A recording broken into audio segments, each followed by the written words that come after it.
하나님의 말씀 보겠습니다. 로마서 8장입니다. 15절.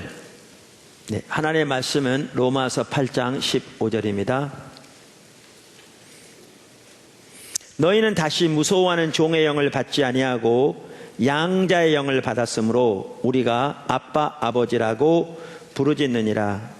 성령이 친히 우리의 영과 더불어 우리가 하나님의 자녀인 것을 증언하시나니 자녀이면 또한 상속자 곧 하나님의 상속자요 그리스도 함께한 상속자니 우리가 그와 함께 영광을 받기 위하여 고난도 함께 받아야 할 것이니라. 아멘. 우리가 주일 낮 시간에 우리의 구원에 대해서 쭉 시리즈로 살펴보고 있는 중에 우리를 자녀 삼으신 하나님의 은혜에 대해서 지난 한 3개월쯤 살펴보았습니다. 그러면서 하나님 아버지께서 자녀인 우리들에게 주시는 유업들을 쭉 살펴보면서 지난주에 제가 마지막으로 그 유업을 살펴본다고 말씀을 드렸습니다. 근데 제가 지난주까지 살펴보면서 한 가지 더 살펴보면 했는데 그냥 넘어간 게 있었습니다. 그게 뭐였냐면 하나님께서 우리를 하나님의 형상대로 빚어가시는 것, 그러니까 아버지의 형상으로 우리를 빚어가시는 것입니다. 우리가 하나님 아버지로서 우리에게 하시는 핵심적인 일 중에 하나가 하나님 우리를 징계하신다라는 부분은 살펴보았습니다. 그 시간도 너무나 귀한 시간이었다고 저는 생각하고요. 우리의 현실이 비춰지는 너무나 좋은 시간이었습니다. 그랬기 때문에 일부 관련도 있고 해서 제가 그냥 넘어가려고 해서 지난주에 그렇게 말씀드리고 지난주로 그 유업을 다 이렇게 살펴보고 다음으로 넘어가겠다고 말씀드렸습니다. 그런데 이번 주 설교를 위해서 기도하는데 하나님은 반복적으로 제 마음속에 그 부분을 살펴보기 원하는 부담을 주시더라고요. 감동을 반복적으로. 그래서 제가 그 부분을 살펴보기 위해서 이제 보다 구체적으로 준비하는데 막상 그 부분을 살펴보려고 하니까 이게 장난이 아니더라고요. 어떻게 보면 잘못 건드린 것 같은 거기에 어떻게 보면 많은 광대한 부분이 있는 것 같더라고요. 그래서 오늘 그 부분을 살펴보면서 오늘은 그 배경적인 내용을 좀 살펴보려고 합니다. 어떻게 보면 오늘의 내용은 성경 공부 같기도 할 수도 있고요, 신학교 강의 같을 수도 있고. 그런데 하나님께서 우리를 하나님의 형상으로 빚어가시는 것을 살펴보려면 아담까지 거슬러 올라가야 돼요. 왜냐하면 하나님께서 아담을 창조하실 때 하나님의 형상으로 창조하셨거든요.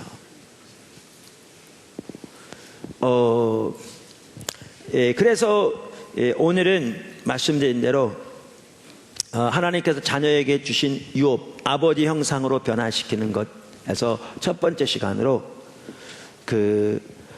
하나님의 형상에 대한 배경적인 부분을 살펴보고자 합니다.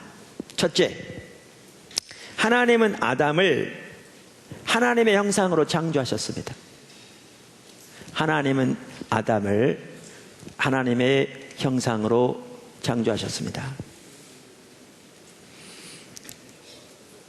우리가 하나님의 형상으로, 아버지 형상으로 빚어가시는 하나님의 사랑의 손길, 하나님이 어떤 일을 이미 하셨고 지금 하고 계시고 앞으로 하실 건가를 이해하려면 그 하나님의 형상에 대한 배경을 이해해야 되는데, 그러려면 우리는 아담에까지 거슬러 올라가야 합니다.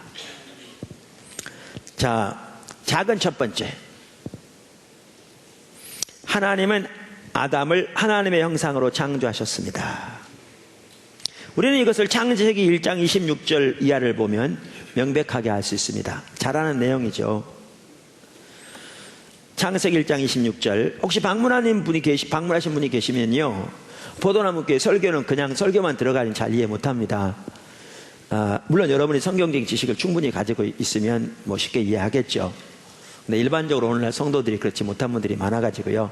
그래서 성경을 펴시고 그때그때 이렇게 같이 보시면 훨씬 도움이 될 거고요. 그 다음에 우리 대부분의 지체들이 하고 있는 것처럼 이렇게 기록하시면 도움이 될 줄로 믿습니다. 우리가 주일날 낮에 외부 강사를 초청한 일이 많지 않잖아요. 근데 가끔 한 번씩 특별한 교회 초청하는데 오신 분들이 하는 얘기가 그 얘기예요. 공통적으로 우리 설교 시간이 되니까 성도들이 쫙 펼쳐가지고 쫙 준비를 하더라고. 네, 창세기 1장 26절.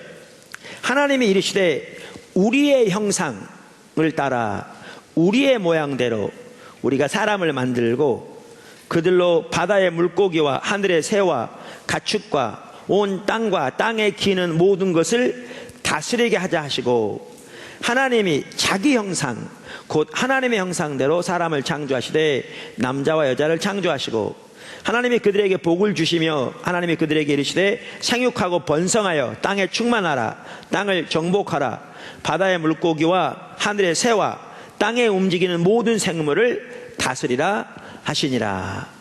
자, 우리가 잘 아는 바와 같이 하나님께서 처음 아담을 창조하실 때부터 누구의 형상으로 창조하셨어요?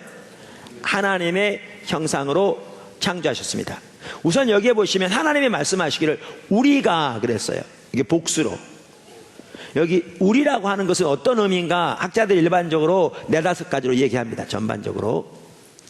그런데 저는 개인적으로 여기에 우리는 삼위일체 하나님을 의미한다고 믿습니다. 그 4-5가지 의견 중에 하나가 그런 의견입니다. 그러니까 많은 분들이 그렇게 이해하죠. 근데 사실 많은 학자들은 그렇게 믿지 않습니다. 왜 그렇게 믿지 않느냐 하면 그 당시에 아무도 하나님이 삼위일체 하나님인 걸 모르고 있는데 이 구절이 그것을 의미하도록 아무도 받아들이지 않았을 것이다, 이렇게 얘기합니다. 맞습니다. 이것을 하나님께로도 받은 모세든지 그것을 들은 누구든지 여기에 우리가 삼위일체 하나님을 의미한다고 이해하지 못했을 겁니다. 그러나 성경은 하나님의 성령으로 감동으로 쓰여져서 그들이 이해했건 못했건 상관없이 이 말씀 속에 삼위일체 하나님의 모습이 나온다고 저는 믿고, 저와 같이 믿는 학자들도 아까 말씀드린 대로 많이 있습니다. 자, 그러면서 여기에 보면 하나님 말씀하시기 우리가 우리의 형상과 모양을 따라 그랬는데, 여기 형상과 모양은 같은 걸 의미합니다. 왜냐하면 바로 다음 절에는 그걸 하나로 줄여서 형상으로 말하고 있기 때문에 형상은 따로 있고 모양은 따로 있는 게 아니라 여기에 형상과 모양이 같은 것을 의미하는 것을 볼 수 있습니다. 자, 그래서 우리는 우선 여기에서 하나님이 아담을 창조하실 때부터 하나님의 형상으로 창조하셨다라는 걸 말하고 있습니다. 자, 그러면 문제는 이 하나님의 형상으로 창조하셨다는 말이 무슨 말이냐는 거죠. 그러니까 여기서 말하는 하나님의 형상, 영어로 말하면 the image of God, 그 하나님 형상이란 게 무엇을 뜻하느냐 하는 거죠. 전통적으로 주석학자들은 이 형상을 하나님과 공유하는 도덕적, 지적, 인격적 특징들을 가진 비물질적인 특성을 의미한다고 이해했습니다. 무슨 말이냐면 하나님의 형상으로 창조되었다는 것은 하나님처럼 인격적인 존재로 창조했다는 말이고, 지적인 존재로 창조했다는 말이고, 도덕적인 존재로 창조했다는 말이다라고 이해했다는 거죠, 전통적으로. 그런데 오늘날은 이해가 많이 달라졌습니다. 제가 가끔 말씀드린 그 미국의 남침례 교단에서 출간된 것 같은데, The New American Commentary라고 주석 시리즈를 얘기했잖아요. 그 주석 시리즈에서 이 창세기 이 사방부를 쓴 매튜스 박사도 오늘날은 일반적으로 그렇게 이해하지 않는다라고 말합니다. 제가 보니까요, 그 주석 시리즈가 참 좋더라고요. 근데 저뿐만 아니라 많은 분들이 그렇게 이해하더라고요. 그러니까 요즘은요, 사회가 많이 바뀌어가지고 성경도 옛날에는 주석도 이렇게 책으로 사야 됐어요. 한 시리즈 보면 이렇게 길게. 주석 시리즈마다 수십 개 되잖아요. 그러면 그 사다가 필요한 대로 일일이 다 뽑아서 이렇게, 예를 들면 창세기 1장이면 창세기 1장 다 봤어야 했어요. 근데 요즘은 책들이 다 전자화 됩니다. 전자화 돼가지고요. 제가 가지고 있는 로고스 프로그램 같은 경우에는, 그러니까 기독교 서적들을 다 전자화하고 있습니다. 그래서 주석들도.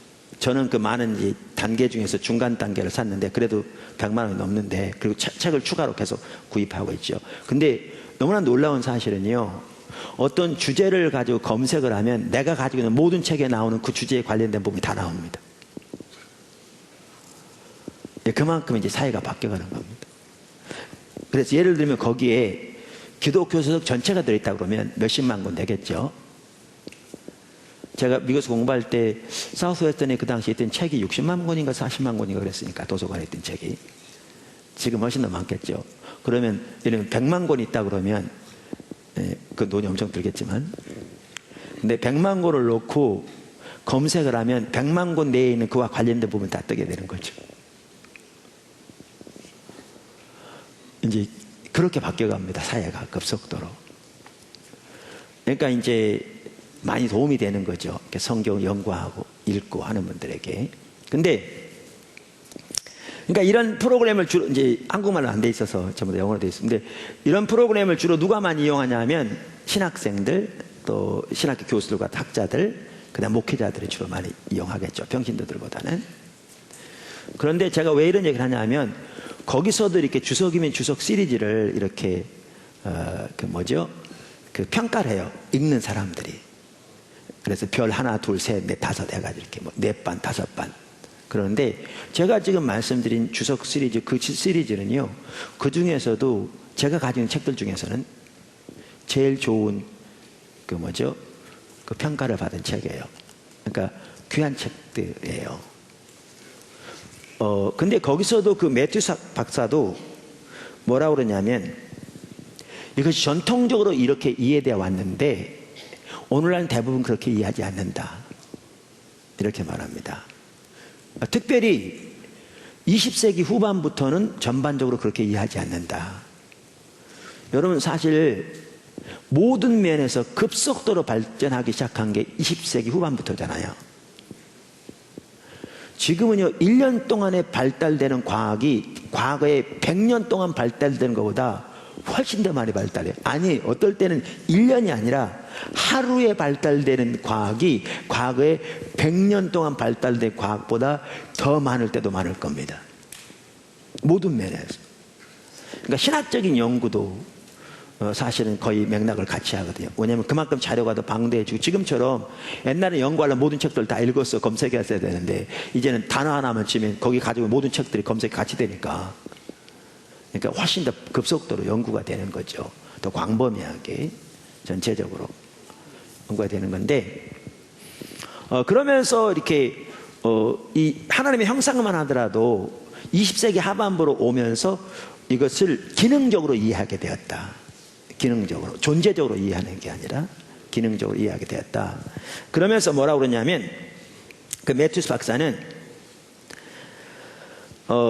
창세기는 존재적인 내용물과 관련해서 하나님의 형상에 대해서 말하고 있지 않다. 따라서 이 문구에 뿌리를 두고 인간론을 발전시키는 것은 추측에 근거한 것이다. 그러니까 아까도 말씀드린 대로 여기에 형상을 하나님과 공유하는 도덕적, 지적, 인격적 특징들을 의미한다고 이해하는 것은 창세기에서 말하고 있는 것이 아니다라는 거죠. 한마디로 줄이면. 그러면 학자들은 오늘날 보편적으로 더욱더 많이 이 형상을 어떤 관점에서 이해하느냐, 이 형상을 기능적인 관점에서 이해한다라고 말합니다. 기능적인 관점, 영어로 functional한 면에서. 그러면 이게 무슨 말이냐, 여기 형상은 하나님께서 인간에게 주신 모든 피조물을 다스리는 역할을 주신 것을 의미한다는 거죠. 특별히 이 해석과 밀접한 관계를 가지고 있는 것이 소위 왕권입니다. 왕권, 킹십. 그래서 이 구절은 뭘 의미하냐면, 인간은 이 세상에서 하나님의 왕적 대리인으로서 하나님을 대변하는 하나님의 형상이라는 말이에요. 하나님의 형상이라는 말이죠. 그래서 하나님께서 아담을 창조하시되 하나님의 형상으로 창조했다는 말은 아담을 왕적인 존재로서 하나님을 대변하고 하나님을 대신하여 하나님의 다른 모든 피조된 세계를 다스리도록 하는 그러한 자로 세운 것을 의미한다 그 말입니다. 이 하나님 형상으로 세움을 받았다는 말은 사실 이러한 부분을 잘 볼 수 있는 관련 구절 중에 하나가 시편 8편입니다. 시편 8편. 시편 8편을 보면 천지를 창조하신 하나님을 찬양하고 있습니다. 우리가 그 구절을 보면요, 이 시편 8편의 배후에 창세기 1장 26절이 놓여있는 것은 명백하게 볼 수 있습니다. 여러분이 성경을 잘 몰라도 금방 간단히만 읽어도 이 배후에 창세기 1장에 놓여있는 것을 금방 알 수 있어요. 그러면서 시편 8편 3절 이하는 이렇게 말합니다. 주의 손가락으로 만드신 주의 하늘과 주께서 베풀어 두신 달과 별들을 내가 보니 사람이 무엇이기에 주께서 그를 생각하시며 인자가 무엇이기에. 여기에 인자는요 사람 인자 아들 자자입니다. 그러니까 사람의 아들이라는 뜻이에요. 영어로 말하면 son of man. 인자가 무엇이기에 주께서 그를 돌보시나이까. 그를 하나님보다 조금 못하게 하시고 영화와 존귀로 관시우셨나이다. 주의 손으로 만드신 것을 다스리게 하시고 만물을 그의 발 아래 두셨으니 곧 모든 소와 양과 들짐승이며 공중의 새와 바다의 물고기와 바닷길에 다니는 것이니이다. 여호와 우리 주여 주의 이름이 온 땅에 어찌 그리 아름다운지요. 말씀드린 대로 이 구절의 배경에는 창세기 1장 26절이 분명하게 놓여 있습니다. 그런데 이 구절에서 형상이라는 단어는 전혀 사용되지 않고 있습니다. 그러나 그럼에도 불구하고 창세기 1장 26절에서 가지고 있는 인간에 대한 이해와 그 다음에 이 구절이 가지고 있는 인간에 대한 이해가 정확하게 일치됩니다. 무슨 말이냐? 창세기 1장 26절은 하나님의 지명된 통치자로서 하나님을 대변하는 혹은 대표하는 왕적인 인물로서의 인간에 대한 개념을 가지고 있는데 이 시편 8편이 정확하게 동일한 이해를 가지고 있다는 거죠. 특별히 여기에 보면 그 모든 피조물을 언급하면서 그들을 다스리게 하셨다 그러는데 이 다스린다라는 단어가 창세기 1장 26절 이하에 나오는 다스린다는 단어와 정확하게 똑같은 단어이며 왕적인 용어입니다. 이 단어가. 그래서 그 같은 이해를 가지고 있는 것을 볼 수 있습니다. 그래서 아까 말한 매튜스 박사는 이렇게 얘기합니다. 우리의 구절, 이 구절은 창세기 1장 26절을 말하고요. 우리의 구절은 그저 왕들이 아니라 모든 사람들이 하나님의 눈에는 특별한 왕의 신분을 가지고 있다고 선포한다. 아까 구절, 아담을 어떻게 창조하셨다니까. 하나님께서 그분의 피조물진 하나에게, 인간에게 관할권을 맡긴 것은 놀라운 일이다. 왜냐하면 창세기 1장 1절에서 2장 3절의 주된 교의, 주된 테마, 핵심이 그 말이죠. 하나님의 피조된 세계에 대한 하나님의 주권이기 때문이다. 무슨 말이냐? 창세기 1장 1절부터 2장 3절까지 핵심적으로 다루고 있는 내용이 창조된, 피조된 세계에 대한 하나님의 주권적인 통치가 강조되어 있는데 이러한 주권적인 하나님이 이 피조된 세계에 대한 관할권을 피조물 중에 하나인 인간에게 맡겼다는 것은 너무나 놀라운 일이라는 거죠. 너무나 놀라운 일이다. 그러면서 매튜스 박사는 이렇게 얘기합니다. 그 시편 기자, 아까 시편 8편 기자를 말합니다. 그 시편 기자를 그렇게 놀라게 한 것은 바로 창조의 이 특성이었다. 그러면서 그가 보기에 무한하신 하나님이, 그러니까 무한하신 분이 나약한 인간에게 그분의 통치의 영광의 관을 씌우셨다. 그게 그 시편 기자로 하여금 그렇게 놀라게 만들었다, 이렇게 말하고 있습니다. 그래서 성경에 하나님께서 인간을 하나님의 형상으로 만드셨다라고 말할 때 여기에는 이처럼 왕적인 존재로 다른 모든 피조물을 하나님을 대표해서 그리고 대신해서 다스리는 그러한 지위와 권세를 그에게 주셨다는 것을 의미한다 라는 것입니다. 아멘. 자, 작은 두 번째, 하나님의 형상은 아들됨, 영어로 말하면 sonship과도 밀접한 관계를 가지고 있습니다. 고대 근동 지역에서는 왕들은 그들의 나라나 도시국가의 수호신을 대변하는 것으로 널리 믿어졌답니다. 그래서 메소포타미아와 가나안 지역의 사람들 사이에서 왕들은 신들의 대리인과 신들과 사이를 연결시켜주는 매개체로서 기능을 하도록 그들의 신에 의해서 입양된 신들의 아들로 받아들여졌답니다. 신들의 아들로, 왕들이. 그런데 그래서 이 왕적인 권세와 아들됨이 긴밀한 관계가 있는데 성경에 보아도 그렇다는 거죠. 성경에 보아도.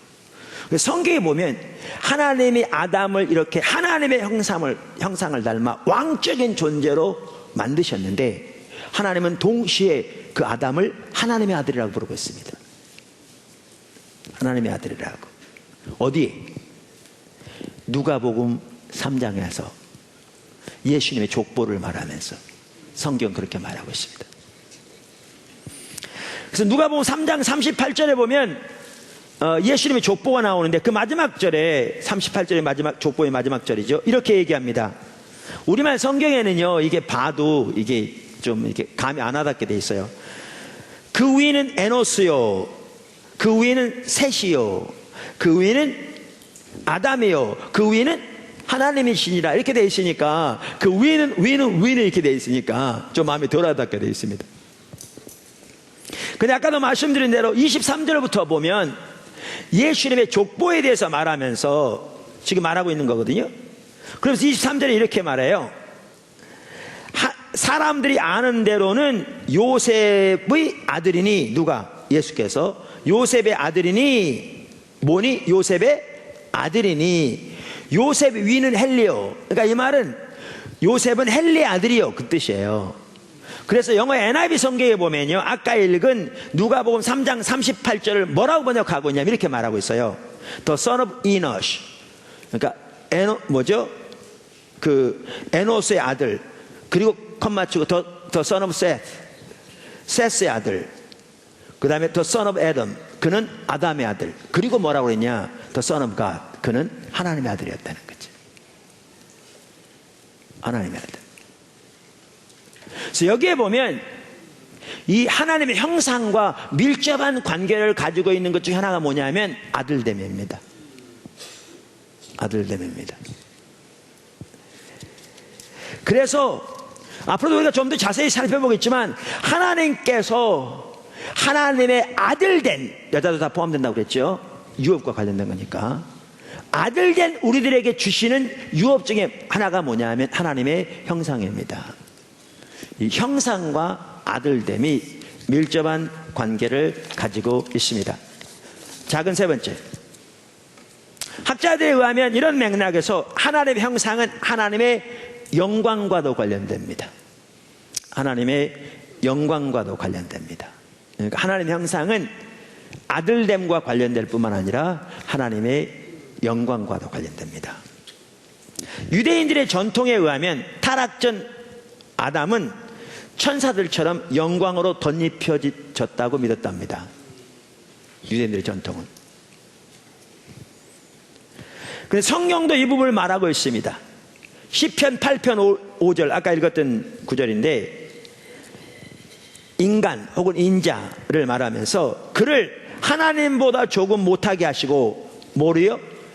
영화와 존귀로 관씌우셨나이다. 여기에 영화는 영어로 glory, 영광이라는 말입니다. 신약 성경에서도 이 부분을 잘 볼 수 있습니다. 고린도전서 11장 7절. 남자는 하나님의 형상과 영광이니, 여기도 보십시오. 형상과 영광이 연결되어 있습니다. 그 머리를 마땅히 가리지 않거니와 여자는 남자의 영광이니라. 자, 작은 네 번째. 아담은 불순종으로 인하여 하나님의 형상을 잃어버렸습니다.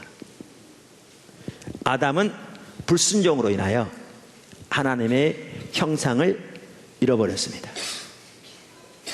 우리가 잘 아는 바와 같이 창세기 3장에 나오는 것처럼 아담은 자기 스스로 자기 하나님 되기를 선택했습니다. 하나님께 불순종하기를 선택했습니다.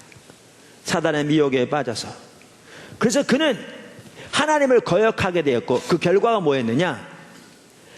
하나님이 주신 형상을 잃어버렸습니다. 다시 말하면 하나님이 그에게 주신 왕적인 권위와 다스리는 권세를 잃어버렸습니다. 더 나아가 그에게 함께하던 하나님의 영광을 잃어버렸습니다. 이게 다 형상과 관련된 건데, 그러니까 그런 의미에서 아담은 타락하여 하나님께 불순종함으로 하나님의 형상을 잃어버린 거죠. 하나님의 형상을 잃어버렸습니다. 그래서 그를 통해서 죄가 세상에 들어오고, 죄를 통해서 죽음이 들어오고, 온 인류가 죄를 지음으로 죽음 가운데 있게 되었습니다. 이것을 로마서 5장 12절 이하, 거기에 보면 특별히 첫 번째 아담과 두 번째 아담 혹은 마지막 아담으로 오신 예수님과의 대조가 나오는데, 5장 12절에 이렇게 말합니다. 그러므로 한 사람으로 말미암아 죄가 세상에 들어오고 죄로 말미암아 사망이 들어왔나니, 이와 같이 모든 사람이 죄를 지었으므로 사망이 모든 사람에게 이르렀느니라. 이처럼 아담은 하나님의 형상으로 창조되었습니다. 그리고 하나님의 형상은 하나님의 왕적인 권세, 지위를 하나님이 그에게 주신 의미했고요. 이것은 아들됨과 그리고 하나님의 영광과도 관련이 있었습니다. 그러나 아담은 타락함으로 이 하나님의 형상을 잃어버렸습니다. 둘째, 큰 둘째입니다. 온전하신 하나님의 형상 예수님. 온전하신 하나님의 형상 예수님. 그런데 하나님께서 이것을 회복시키시려고 둘째 아담 혹은 마지막 아담을 보내셨습니다. 그 마지막 아담이 누구냐? 예수님인데요. 그분은 아담처럼 하나님의 형상을 가지고 있는데, 한편은 아담과 달리 그분은 하나님의 형상을 가지고 있는 것이 아니라 그분 자신이 하나님의 온전한 형상이십니다. 그분이 하나님의 온전한 형상이십니다. 자, 작은 첫 번째. 잘 따라오고 계신가요? 네. 작은 첫 번째. 성경은 여러 곳에서 예수님을 두 번째 아담 혹은 마지막 아담이라고 부르고 있습니다. 혹은 그렇게 명칭되지 않아도 첫 번째 아담인 아담과 대조해서 말하고 있습니다. 그동안 많은 학자들이 유대인들의 문헌에 나오는 아담에 관한 연구들을 다양하게 논의하였습니다. 그리고 유대인들이 아담에 대한 연구를 어떻게 한 것인가를 보아도 어떤 한 모델을 가지고 전체를 볼 수 있도록 통일된 게 아니라 다양한 색채와 색깔을 가지고 있습니다. 그런데 그렇게 다양함에도 불구하고 이승현 교수는 그의 책 성령에서 말하기를, 유대인들이 아담을 연구한 그 문헌들을 보면 다음과 같은 공통점이 있다는 거죠. 그 이해는 다를지 몰라도 공통점이 있다는 거예요. 그러면서 그는 공통점을 네 가지로 이렇게 말하고 있습니다. 제가 그 성령 책 소개해 드렸잖아요. 거기에 잘 나와 있어요. 아마 한국에 요즘 젊은 분들은 귀한 학자들이 점점 많이 생기고 있어요. 너무 감사하고요. 예전에는 그렇지 않았어요. 그런데 이승현 박사만 하더라도 지금도 그렇지만 앞으로 더 이렇게 큰 두각을 나타낼 것 같더라고요. 한국인 학자로서는 아주 귀한 분이세요. 그런데 그분이 그 성령 책에서 유대인들이 아담을 이해하는 것에 대한 다양한 의견이 있지만 공통적인 네 가지 특징을 이렇게 얘기해요. 첫째, 하나님의 형상을 따라 하나님의 영으로 창조된 아담과 사단의 시험으로 인한 아담의 타락, 이게 공통적으로 들어있고요. 두 번째, 아담의 타락으로 말미암아 저주받는 인간들의 현재 상황, 오늘날 이 인류 가운데 존재하는 악들과 그 악한 열매들이 아담의 타락으로 말미암은 거라는 거죠. 시작되었다는 거죠. 셋째, 아담의 저주를 극복할 종말의 때 혹은 종말의 메시아에 대한 희망.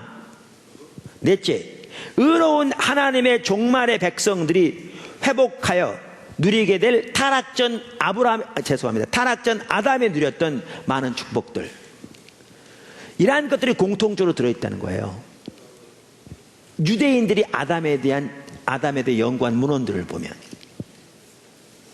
그런데 신약 성경에 보면 예수님이 바로 타락한 아담이 잃어버렸던 그 축복을 회복하러 오신 말세에 예언된 메시아인 것을 말하고 있죠. 신약 성경이.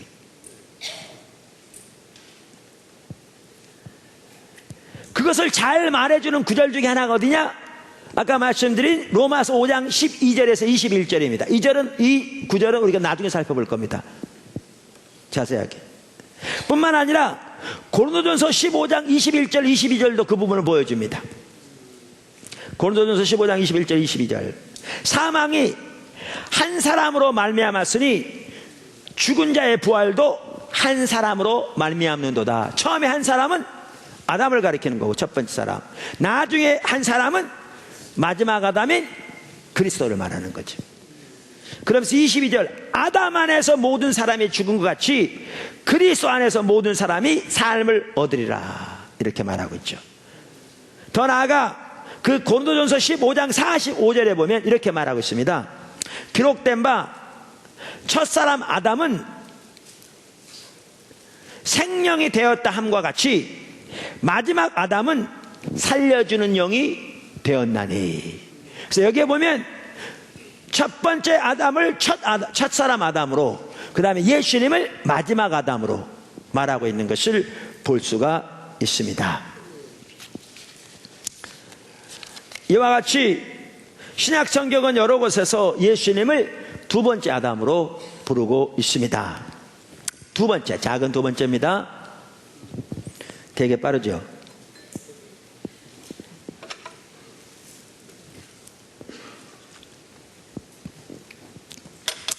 빨리 맞추고 빨리 여러분 가게 해드리려고 그러는.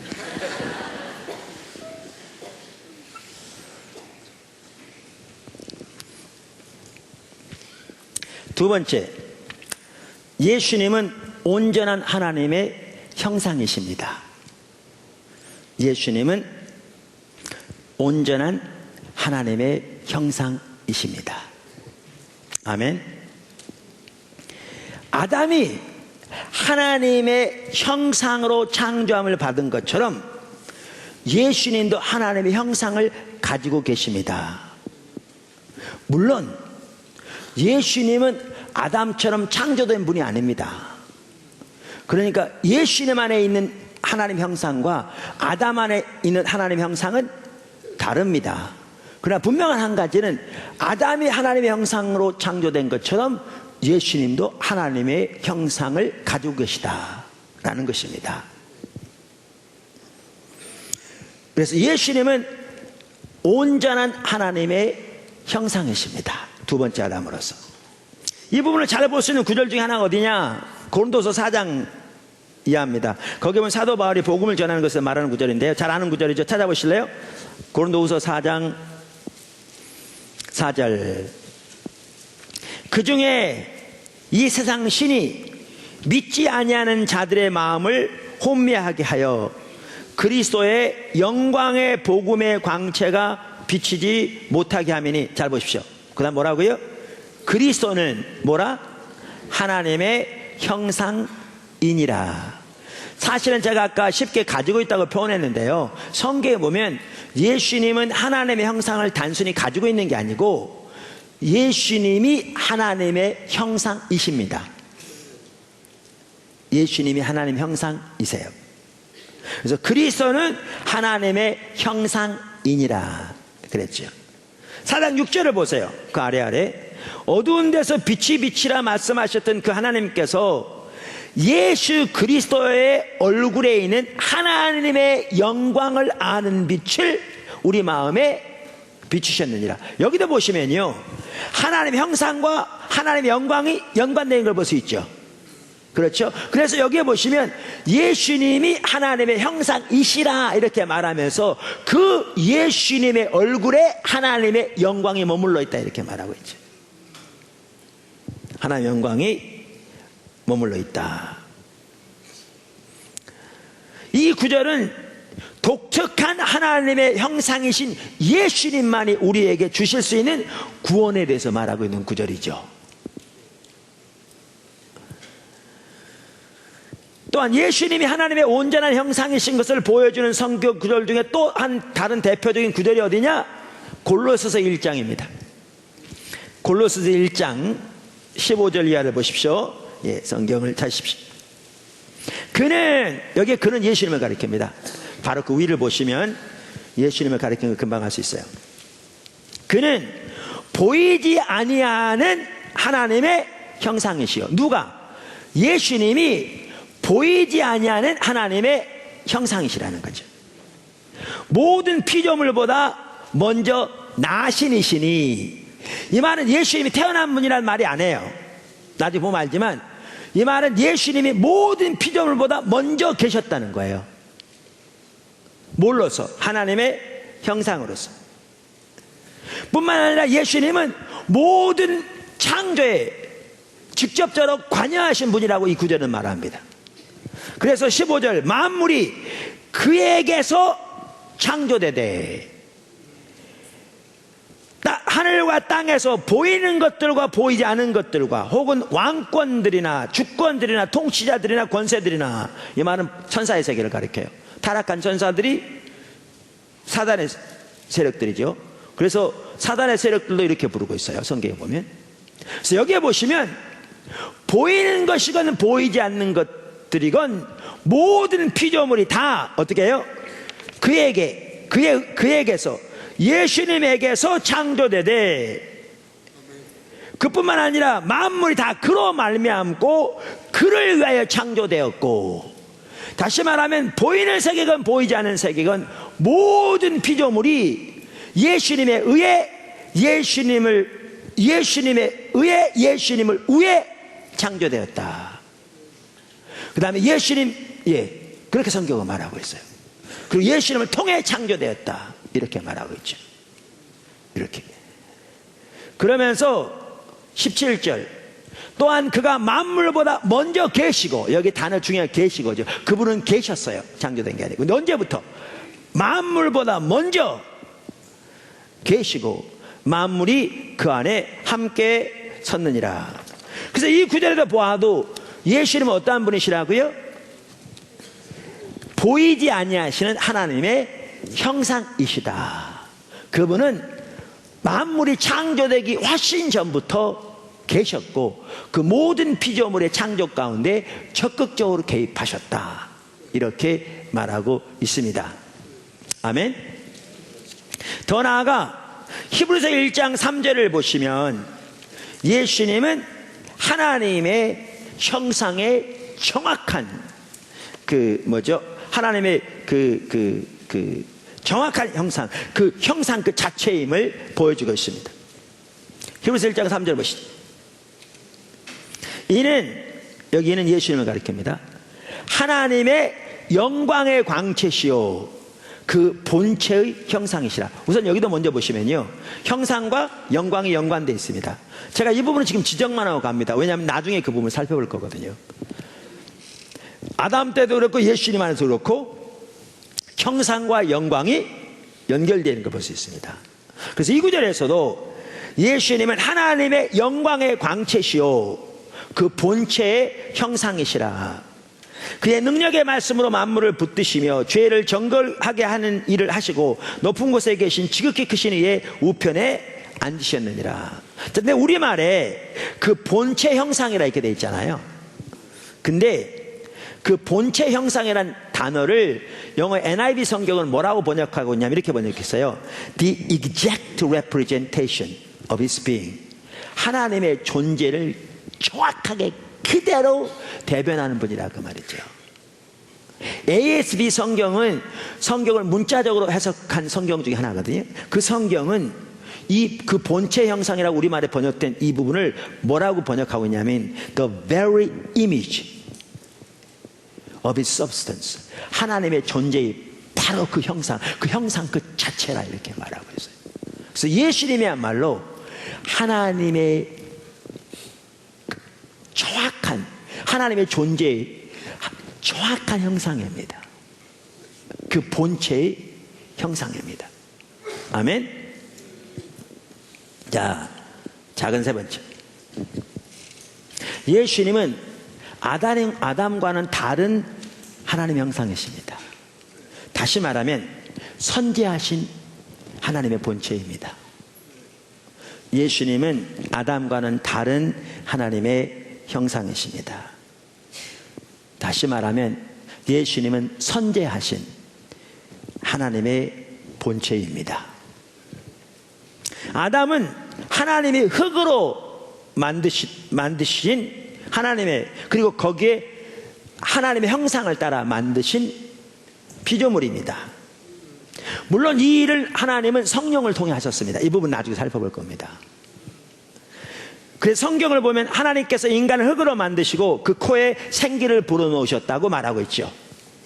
창세기 2장 7절 여호와 하나님이 땅의 흙으로 사람을 지으시고 생기를 그 코에 불어넣으시니 사람이 생명이 된지라. 호흡, 바람, 루악, 성령을 의미하기도 하죠. 그 단어가. 자, 그런데 예수님은 피조물인 아담과는 달리 영원전부터 존재하신 하나님의 본체이신 하나님의 형상이십니다. 하나님의 형상이십니다. 그래서 빌립보 2장 6절에 이렇게 말하죠. 예수님 말하죠. 그는 근본 하나님의 본체시나 하나님과 동등됨을 취할 것으로 여기지 아니하시고 이렇게 말하고 있죠. 뿐만 아니라 요한복음도 그의 선제에 대해서 이렇게 말합니다. 선제란 단어 제가 잘 안 써서 여러분 처음 들어보셨죠? 선제란 말은 영어로 pre-existence란 말이에요. 이 말은 예수님이 2000년 전에 이 땅에 태어나신 그 순간부터 예수님이 존재하신 게 아니라 예수님은 이전부터 영원 전부터 이미 존재해 계셨다는 거예요. 이거를 선제하셨다고 말하는 거죠. pre-existence.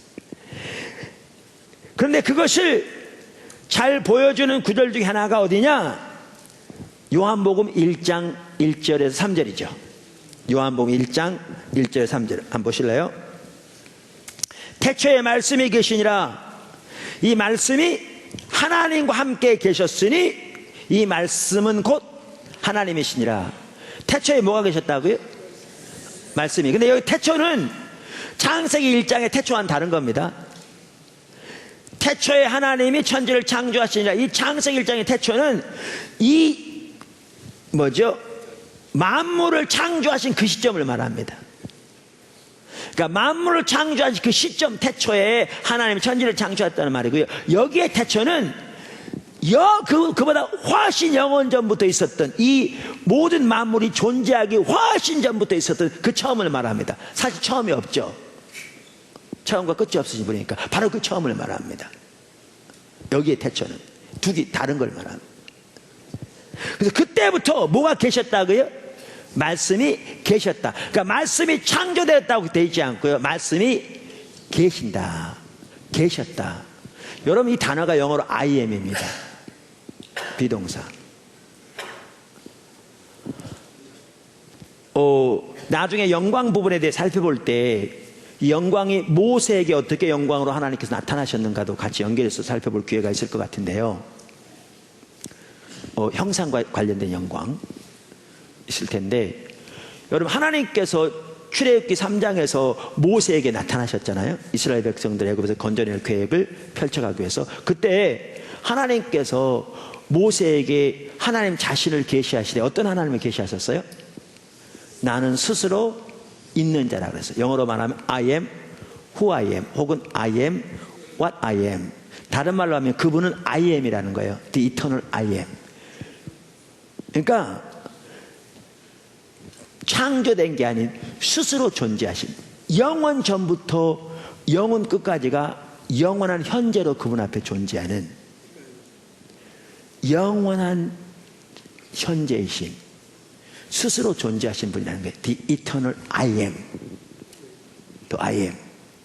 하나님의 이름이. 근데 예수님이 오셔서 특별히 마태복음에서 내가 곧 길이요, 내가 곧 진리다 그랬죠. 이게 무슨 말인지 아세요? 영어에 보면 I am the truth, I am the way, I am the resurrection, I am the life.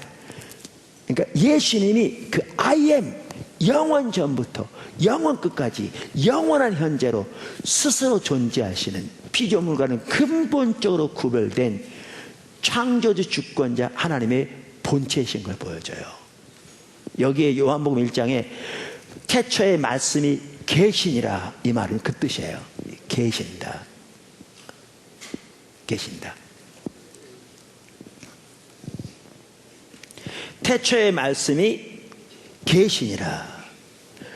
근데 이 말씀이 하나님과 함께 계셨으니 이 말씀은 곧 하나님이시라. 하나님이시기도 하고 하나님과 함께 계시고 삼위일체 하나님.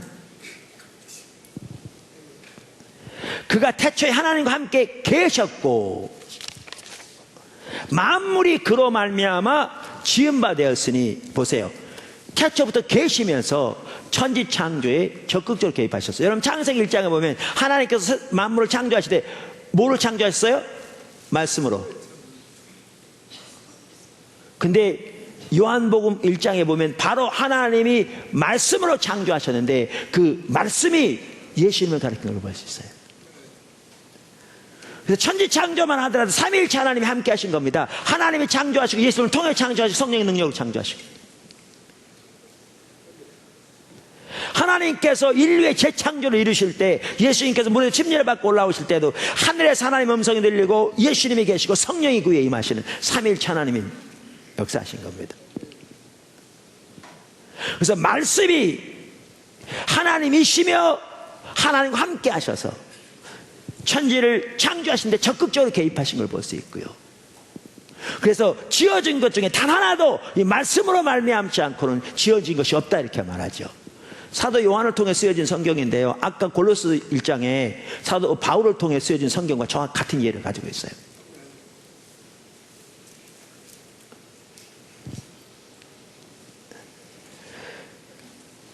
그러면서 지은 것이 하나도 그가 없이는 된 것이 없느니라. 그럼 이 말씀이 뭘 가르치느냐? 성경을 가르치는 게 아니라니까요. 이 말씀은 예수님을 가르친다니까요. 바로 그 14절에 보면 이렇게 나오잖아요. 말씀이 육신이 되어 우리 가운데 거하시매 우리가 그의 영광을 보니 독생자의 영광이요 은혜와 진리가 충만하더라. 예수님 가르쳐요.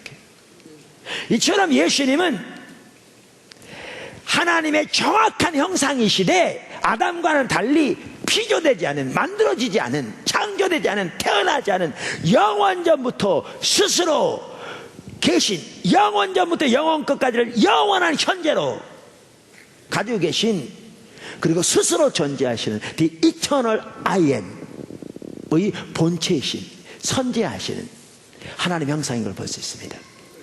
누가? 예수님.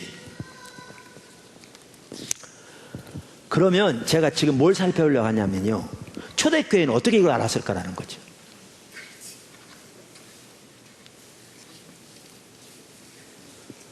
초대교회는 어떻게 예수님이 이러한 분이라는 걸 알았을까라는 거죠.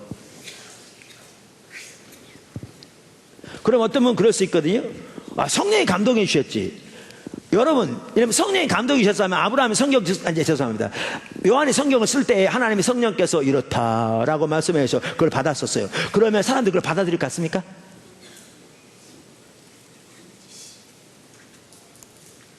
당연히 성령이 감동되셨어요.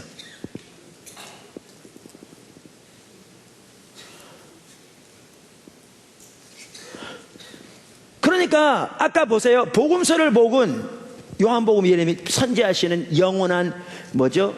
그 하나님 본체이시며 스스로 계신 하나님 영원 전부터, 그리고 창조에 적극적으로 개입하신 그 말씀 로고스, 이 요한복음에 나오는 이 예수님에 대한 가르침이나 사도 바울을 통해서 쓰여진 말씀이나 같아요, 틀려요? 같아요. 이 얘기는 초대교회가 전체적으로 이미 이들은 공유하게 됐다는 얘기거든요. 초대교회가. 그럼 그들이 어떻게 이걸 알게 됐냐 그 말이에요. 어떻게 이거를, 그 부분을 남은 시간 살펴보려고 해요. 어떻게 알게 되었느냐. 그 튜빙겐의 마틴 행엘 교수라고 계셨어요. 참 귀한 분이세요. 귀한 분이셨어요. 아마 지금 돌아가셨을 것 같아요. 그분은 특별히 그 기독교의 시작 분야에서 전문가고요. 유대계 역사, 또 그와 관련된 기독교 관계, 이런 부분에 대해서 아주 전문가세요.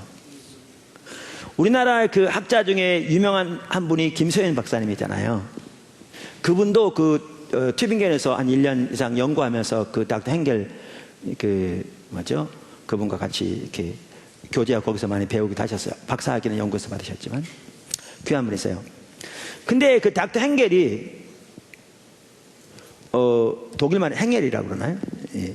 근데 그분이 그 초대교회 기독론, 예수님에 관한 이론, 그게 구속을 포함해서 이 부분에 대한 책을 쓰면서 초대교회는 자신들이 선포하는 복음의 메시지를 간략하고 효과적으로 정리하여 선포했는데, 그것을 위해서 그들은 3가지 자료를 이용했다는 거예요.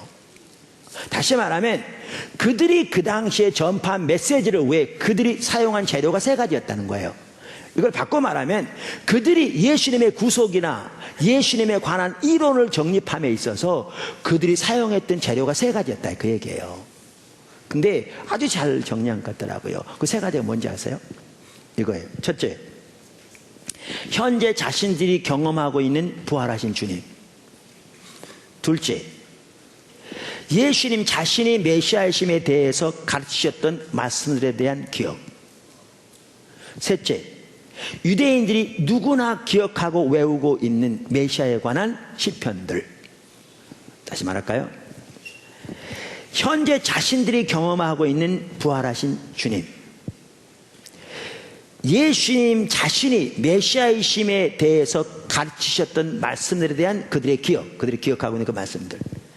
셋째, 유대인들이 누구나 기억하여 외우고 있는 메시아에 관한 시편들. 이러한 것들을 종합적으로 보면서 예수님의 행하신 일, 예수님의 십자가, 예수님 부활, 예수님이 어떠한 분이신가를 점점 알아가기 시작했다는 거예요. 그리고 그걸 전하기 시작했다는 거예요. 당연히 성령의 조명이 함께했죠. 무슨 아시겠죠? 저는 참 잘 정리했다고 생각합니다. 그렇다면 보십시오. 사도 바울의 경우를 보더라도요, 사도 바울을 근본적으로 변화시킨 사건이 있었어요. 그게 뭐였죠? 예수님이, 부활하신 예수님이 그를 찾아오셔서 증명하신 사건이었어요. 다메섹 도상에서. 그것이 그를 근본적으로 변화시켰어요. 그러니까 사도 바울은 유대인으로 태어나서 어렸을 때 바리새파였고 가말리엘 문화에서 연구할 만큼 율법에 능한 자거든요. 유대인의 전통에 능한 자고요, 배경에 능한 자입니다. 열심도 뛰어난 사람이에요. 얼마나 뛰어났느냐? 그 예수한 자가 나와서 여러 사람들을 어지럽게 하기에 우리가 힘을 모아서 그를 죽여버렸는데, 십자가에. 그를 따르는 추종자들이 죽은 사람 부활했다고 하면서 수많은 유대인들을 미혹하니까 저들을 뿌리 뽑아야 되겠다고, 그래서 나선 사람이 사울 안에. 그래서 예루살렘에서 예수 믿는 사람들을 만나는 대로 다 감옥에 집어넣는데 넘겨주고, 죽는 데 넘겨주고, 스데반 순교당 돌로 쳐 죽일 때 그 주변에서 그들의 무리들이 자기 증인 서고 이랬던 사람이잖아요. 근데 예루살렘에서는 더 이상 믿는 사람 찾아보기 힘들 만큼 어려우니까 이제 제사장들로부터 그 권한을 부여받아서 다메섹까지 가는 거죠. 거기에서 이제 예수 믿는 사람들을 그렇게 잡아가두기 위해서. 이걸 보면 다메섹에 놀라운 하나님의 역사가 있었던 것 같아요. 먼 거리인데, 물론 다른 지역도 갔겠지만. 근데 이렇게 가는 중에 부활하신 예수님이 그를 직면하신 거죠. 그 성경에 보시면요, 성경에 보시면 그때 정오라고 했어요. 정오, at noon. 여러분, 요즘은요 이렇게 햇빛이 따가워도 매연이 많아서 덜 따가워요. 근데 사막 지역에 매연도 없는 시대에 정오의 태양 얼마나 따갑겠어요? 근데 성경에 보면 그러한 태양보다 더 밝은 영광의 빛이 비쳤다고 그랬어요. 더 밝은 영광의 빛이. 그래가지고 그의 눈이 멀었죠. 그 빛 앞에 눈이 감당하지 못한 거죠. 그래서 그가 말에서 떨어지고, 그래서 그가 묻기를 주여 당신이 누구십니까? 그랬더니 뭐라고요? 나는 네가 핍박하는 예수라. 아마 그때 그가 받았을 충격을 생각하면요, 왜? 자기가 생각하기에 예수는 이단의 괴수라고 그래서 그렇게 예수 믿는 자들을 처단하기 힘썼는데, 자기가 핍박한 그 예수가 하나님으로부터 온 분이란 영광의 주님이라는 것을 깨닫게 된 거잖아요. 그게 드러난 거잖아요. 얼마나 놀라운 충격을 받았겠어요. 근데 잘 보십시오. 이승현 교수가 이 부분을 참 잘 정리했더라고요. 그 책에서. 그가 이렇게 말합니다. 그때 다윗은 영광으로 덧입혀진 신적인 존재를 만나고 있다는 강한 의식에 사로잡혔을 것이고, 이 영광으로 덧입혀진 신적인 존재는 베드로와 12 제자들에게 나타나신 부활하신 예수님으로 이해했을 것이다. 왜? 고린도서 15장에 보면 사도 바울이 편지하면서 예수님이 베드로와 12 사도 그리고 다른 사람이 나타나는 걸 기록하고 있는 걸 보면, 그 당시 아니 나중에 알았을지 몰라도 바로 이 영광으로 덧입혀진 신적인 존재가, 그러면서 그분이 말씀하시길 나는 네가 핍박하는 예수라고 말씀하셨는데, 이분이 다른 베드로와 같은 사도들이 만난 부활하신 예수님인 것을 알게 되었을 거라고 말이죠. 그러면서 이승현 교수는 이렇게 얘기해요. 바울은 자신이 다메섹 도상에서 만난 영광 중에 거하시는 부활하신 주님을 이해하기 위해서 자신이 이미 알고 있는 하나님의 영광에 관한 성경적인 전통들에 대해서 묵상했을 것이다. 아까 그 세 가지 제가 말씀드렸죠. 여러분, 그래서 부활하신 예수님 만난 다음에 곧바로 바울은 3년 동안 아라바의 광야를 갔거든요. 거기서 그는 연구하고 묵상하고 했겠죠. 나중에 10년 가까이 그 다소에 갔고요. 거기서 있었고요. 그러면서 여러분, 구약에 나오는 하나님의 영광에 대한 구절만 하더라도요, 여러분 외경들이 있죠. 외경들은 성경이 아닙니다. 성령의 감동을 쓰여지는 않았어요. 그러나 외경들은 그 당시 유대인들의 사고방식과 이해를 알 수 있는 역사적인 자료는 돼요. 그 당시 역사적인 배경을 이해할 수 있는 자료는 돼요. 근데 외경들은 놔두고라도 성경만 보아도 하나님의 영광에 대해서 말하고 있는 중요한 구절들이 있어요. 그 구절들 중에 하나가 어디냐? 에스겔서 1장이죠. 하나는 에스겔서 1장 28절에 보면요, 에스겔이 환상 중에 하나님의 보좌를 봅니다. 근데 보좌에 앉으신 이가 보이는데, 그 보좌에 앉으신 이가 인자, 사람의 모습을 하고 있는 것처럼 보입니다. 여기 보십시오. 1장 26절. 그 머리 위에 있는 궁창 위에 보좌의 형상이 있는데, 이 보좌 하나님 보좌입니다. 거기 보시면 그 모양이 남보석 같고, 그 보좌의 형상 위에, 하나님의 보좌 위에 한 형상이 있어 사람의 모양 같더라. 내가 보니 그 허리 위의 모양은 단쇠 같아서 그 속과 주위가 불같고, 내가 보니 그 허리 아래 모양도 불같아서 사방으로 광채가 나며, 그 사방 광채의 모양은 비 오는 날 구름에 있는 무지개 같으니, 자 보세요, 이는 여호와의 영광의 형상의 모양이라. 여호와의 영광의 형상의 모양 보세요. 여호와의 영광의 형상 여호와의 영광의 형상인데 그 형상이 사람 같다라고 그랬어요. 에스겔 써요. 구약 성경에 에스겔 완성기에 보니까 내가 보고 엎드려 말씀하시는 이의 음성을 들으니라.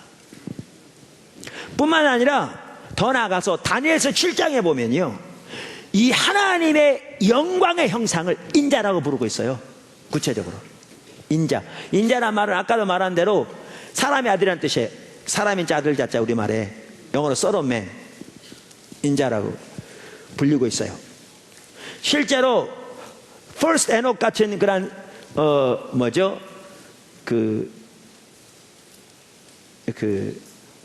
아까 그 용어로 갑자기 잊어먹었는데 외경에도 나와 있지만요, 그러나 성경에 다니엘서 7장에 보면 바로 그 인간의 모습을 가진 하나님의 영광의 그 존재를 인자라고 부르고 있어요.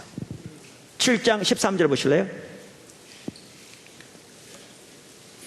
내가 또 밤 환상 중에 보니 인자, 여기 인자는 인간의 아들이라 그 말이에요. 인자 같은 이가 하늘 구름을 타고 와서 옛적부터 항상 계신 이에게, 옛적부터 항상 계시는 The Eternal I Am 야훼를 가리켜요. 항상 계신 이에게 나아가 그 앞에 인도되며 그에게, 그 인자에게 권세와 영광과 나라를 주고 모든 백성과 나라들과 다른 언어를 말하는 모든 자들이 그를 섬기게 하였으니 그의 권세는 소멸되지 아니하는 영원한 권세요 그의 나라는 멸망하지 아니할 것이니라. 이렇게 구약 성경에 이미 이러한 부분들이 나와 있는데 하나님의 영광과 관련해서 이어서 이승용에서 이렇게 말합니다. 저는 잘 정리했다고 생각해요. 이런 측면에서 바울이 자신의 다메섹 도상에서의 체험을 이러한 하나님의 영광에 관한 성경적 전통에 근거하여 묵상할 때 영광 중에 나타나신 부활하신 예수님을 거룩한 하나님의 영광의 형상, 곧 하나님의 영광으로 간주하게 되었다는 주장은 많은 설득력이 있다라는 거죠. 이렇게 주장하는 분 중에 여러분들이 주장합니다. 그 중에 한 분이 누군지 아세요? 김세훈 교수예요. 우리 한국에 나온 훌륭한 이 학자 중에 하나는 지금 플로의 교수인데, 그래서 그들은 바울만 하더라도 그가 만난 그 예수, 그분의 영광, 그것을 성경적인 관점에서 비춰볼 때 바로 이분이야말로 영원전부터 계신 하나님의 영광의 형상인 분인 것을 알게 됐다는 거죠. 교회가. 무슨 말 이해하시죠? 그래서 사도 바울은 아까 읽은 고린도서 4장 6절에서 말하기를 하나님께서 예수 그리스도의 얼굴에 있는 하나님의 영광을 아는 빛을 우리에게 비추셨다고 말함으로써 바로 구약에서 언급된 바로 하나님의 영광의 형상이 예수 그리스도를 바로 의미하는 것을 볼 수 있죠. 여러분, 예수님이 이 땅에 사신 동안에 자기를 지칭할 때 가장 많이 사용하신 용어가 무슨 용어인지 아시죠? 성경에 보면 자기를 뭐라고 불렀어요? 인자라고 불렀어요. Son of Man. 다니엘 7장.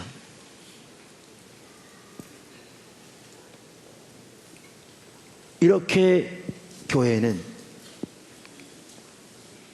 아까 닥터 행렬이 말한 것처럼 그러한 과정을 통해 주님을 알기 시작한 거죠. 그뿐만이 아니에요.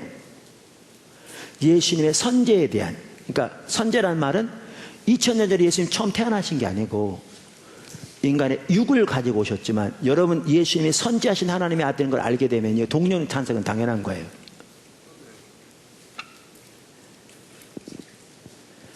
어떻게 인간이 동정에 탄생하냐? 아니요. 예수님이 하나님의 그러니까 선지하신 하나님의 아들을 하나님의 영원한 영광의 형상임을 알게 되면 동정의 탄생은 당연한 것이라고요.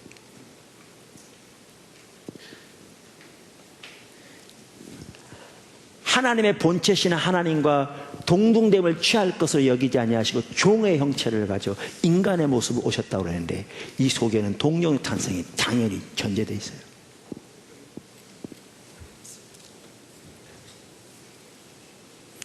이 부분 앞으로 또 기회 되면 살펴보겠지만, 그러면 예수님이 선재하신 하나님의 본체, 하나님의 형상인 것을 어떻게 알게 되냐, 초대교회가.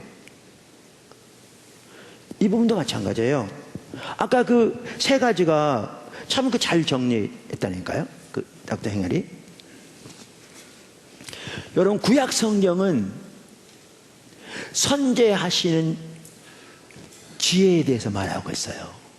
구약 성경에 이미 영원전부터 존재한 하나님과 함께 있는, 그리고 천지창조에 적극적으로 개입한 지혜에 대해서 말하고 있어요. 근데 이 지혜를 의인화하고 있어요. 어디에 나와 있느냐? 잠언서 8장에 나와 있어요.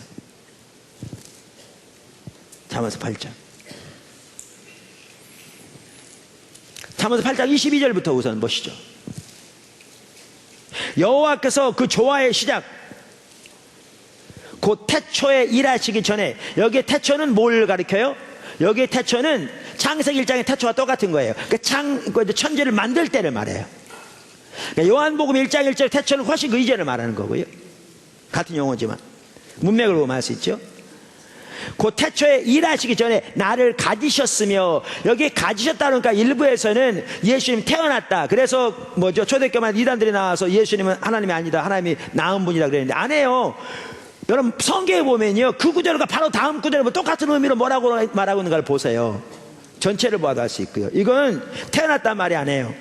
여기 뭐 나를 가지셨으며 만세전부터, 태초부터, 땅이 생기기 전부터 내가 세움을 받았나니. 그래서 여기에 가지셨단 말은요, 세움을 받은 것과 똑같은 의미로 쓰여지고 있어요. 두 개. 평행법.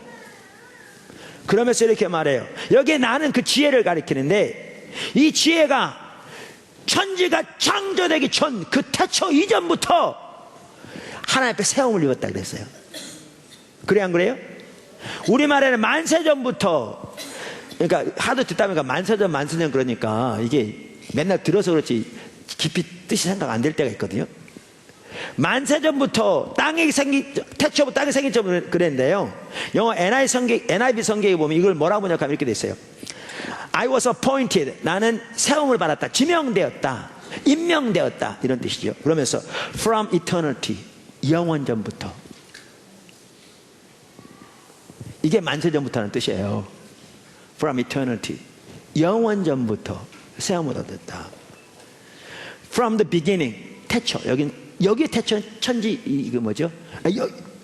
이 영어 성경에 그거는 처음을 말하는 거죠. 그 다음에 before the whole world began, before the world began, 이 땅이 시작되기 전에, 세상이 시작되기 전에. 여기 지혜가 어떻게 나오죠? 영원 전부터 하나님께 세움을 받아서 하나님과 함께 있었던 걸 보였어요. 그럼 그 지혜가 어떻게 했느냐? 29절을 보세요. 그 아래 29절, 8장 29절. 바다의 한계를 정하여 물이 명령을 거스르지 못하게 하시며, 또 땅의 기초를 정하실 때에 내가 그 곁에, 여기 그는 하나님이에요, 야훼. 그분 곁에 있어서 창조자가 돼요. 누가? 지혜가 창조자가 돼요. 날마다 그의 기뻐하신 바가 되었으며, 항상 그 앞에서, 하나님 앞에서 즐거워하였으며, 사람이 거처할 땅에서 즐거워하며 인자들을 기뻐하였느니라. 여기에 보면요, 영원 전부터, 모든 것이 시작되기 전부터, 천지 창조 이전부터 세움을 받아 하나님과 함께 있으면서 창조자로서 모든 피조물의 창조에 적극적으로 개입한 지혜가 나와요. 그 지혜가 의인화되어 있어요. 이게 구약성경에 이미 나와요. 구약성경에. 그래서 유대인의 선생인 벤시라라는 사람은요, 이 지혜가 모름이 아니야? 이 지혜가 도대체 뭐라고 말했냐, 이렇게 표현했어요. 이 지혜를 하나님의 보좌 우편에 앉으시고 창조 시에 하나님과 함께 동역하신 분으로 묘사하고 있어요. 이 지혜. 지금 아까도 말씀드린 외경은 성경은 안 해요. 그러나 유대인의 전통과 역사를 아는 데는 도움이 돼요. 배경을 아는 데는 도움이 돼요. 근데 솔로몬의 지혜라는 외경에 보면요, 그 지혜에서는 그 지혜서라는 외경을 보면 그 책에서는 이 지혜를 하나님의 보좌 우편에 계신 분으로서 창세전부터 존재하였다고 주장하면서 특별히 그 책에서는 이 지혜를 하나님의 형상이라고 부르고 있어요.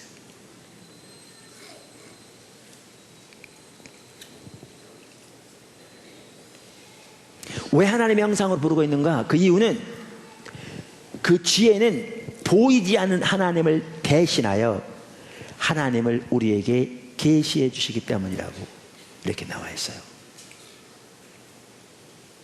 근데 잠언서에도 이 지혜는 아까 우리 살펴본 그렇게 말하고 있어요.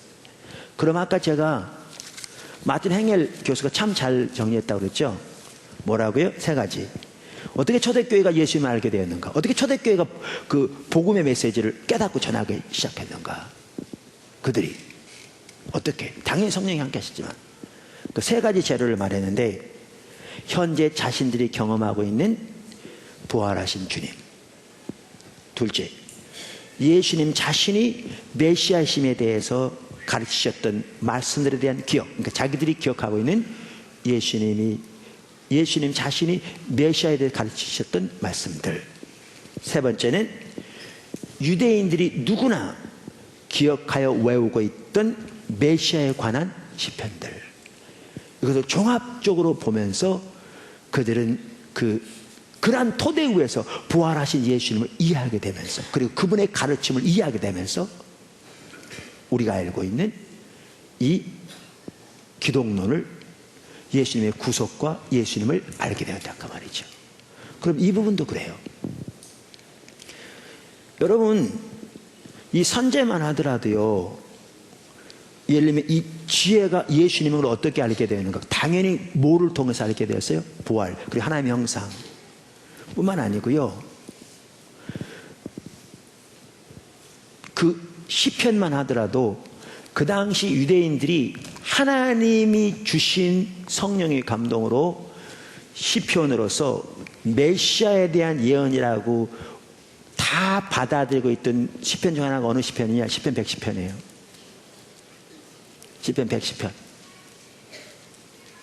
특별히 시편 110편은요, 그 히브리어 원문에 이 시는 다윗의 시라고 써 있어요. 원문에, 시편 원문에.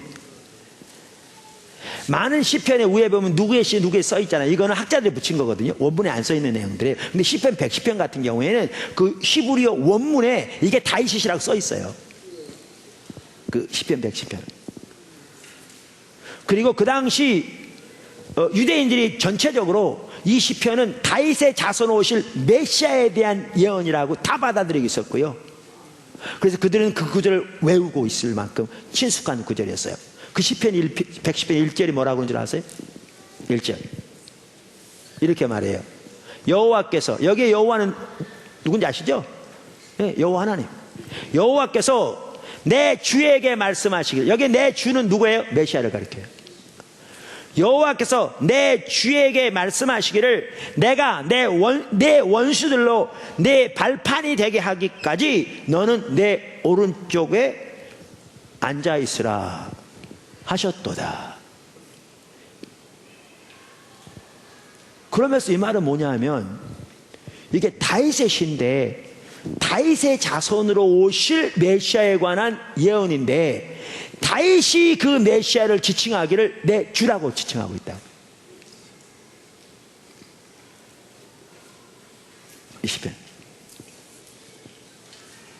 그러니까 예수님께서도 이 땅에 계신 동안에 이 구절을 사용하셨어요. 그렇게 말씀하셨어요. 그 속에는 예수님이 바로 이 메시아인 것을 말씀하신 구절이죠. 암시하는 구절이죠. 어디에서 그렇게 말씀하셨나요? 마태복음 22장. 마태복음 22장 41절. 바리새인들이 모였을 때 예수께서 그들에게 물으시되 너희는 그리스도에 대하여 어떻게 생각하느냐? 누구의 자손이냐? 대답하되 누구의 자손이라? 다윗의 자손이니이다. 이건 다 알고 있었어요. 그 당시에. 이르시되 그러면 다윗이 성령에 감동돼. 이걸 보면요, 예수님이 이렇게 말씀하신 걸 보면 그 당시 듣는 모든 사람들이 이 구절은 다윗에 의해 써졌고 성령의 감동으로 쓰여진 걸 다 공유하고 있었던 걸 볼 수 있어요. 다 공유하고 있었던 걸 볼 수 있어요. 그러면 다윗이 성령에 감동되어 어찌 그리스도를 주라 칭하여 말하되 주께서 내 주께 이르시되 내가 내 원수를 내 발 아래 둘 때까지 내 우편에 앉아 있으라 하셨도다 하였느냐? 다윗이 그리스도를 주라 칭하였은즉 어찌 그의 자손이 되겠느냐 하시니라. 그러니까 아무도 답변 못했어요. 답변을 못하죠. 다윗의 자손으로 오신다고 그러는데 그 다윗이 친히 그 메시아를 자기 주라, 이 주라만 하나님이라고 말해요. Lord.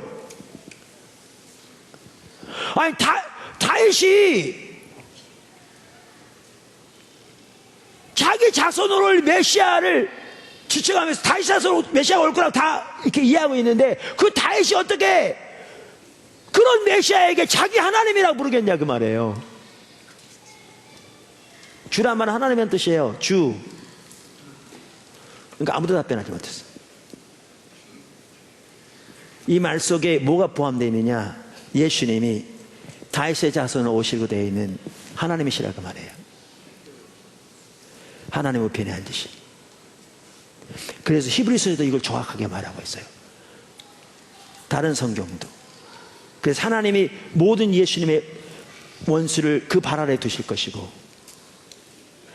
하나님이 그 입으로 예수를 주라 시인하게 하실 거라고 성경이 이제 앞으로 살펴볼 거예요. 나와 있어요. 자, 그들이 경험한 예수님의 부활, 그리고 예수님이 친히 자신이 메시아에 대해서 가르치신 말씀들, 그리고 그 당시 유대인들이 공통적으로 메시아에 관한 예언이라고 알 뿐만 아니라 믿고 받을 뿐만 외우고 있던 그러한 시편들 등을 토대로 볼 때에 이들은 오셔서 십자가에 죽으시고 부활하신 그 예수님이 하나님의 우편에 계신 하나님과 동등된 하나님이신 것을 알게 되게 된 거죠. 그래서 그들은 그런 과정을 통해서 잠언서 8장에 나오는 선지하시는 지혜가 바로 예수님이신 것을 알게 된 거예요. 그래서 사도 바울은 고린도서 1장 30절에서 예수 그리스도는 아버지께로 나와서 우리에게 지혜가 되셨다고 말함으로써 그 지혜가 예수님을 말하고 있는 구약에서부터 예수님이 거기에 계시되어 있는 그분인 것을 알게 된 거죠.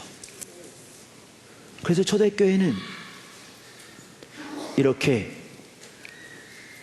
예수님의 부활에 대한 경험과 예수님의 직접적인 가르침과 유대교의 배경 등을 통해서 구약의 성경적인 배경들을 통해서 주님을 알게 됐어요.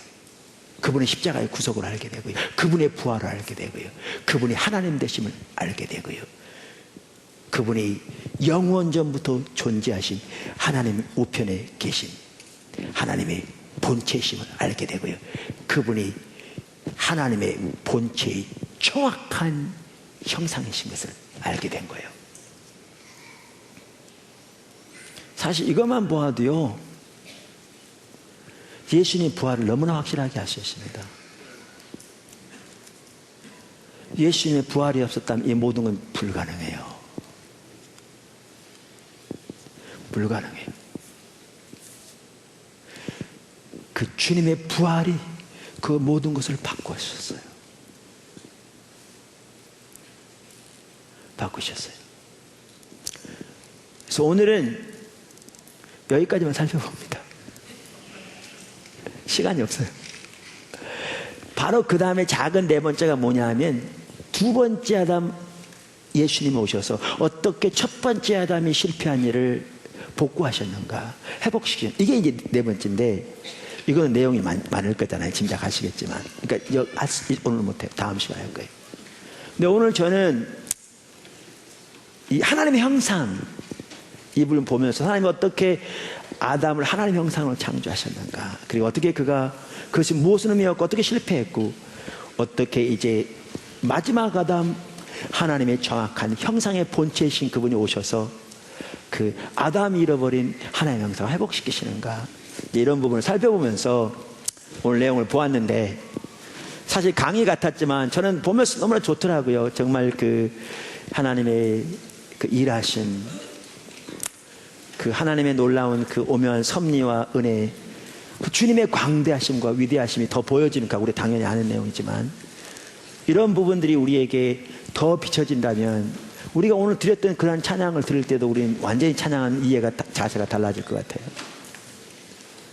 그래서 하나님께서 우리 마음을 더 열어주셔서 영원한 하나님의 본체의 정확한 형상이신 예수 그리스도, 우리를 위해 이 땅에 오신 마지막 아담 예수 그리스도, 또한 하나님의 영광 더 볼 수 있게 되길 주님을 축원합니다. 아멘. 기도하겠습니다.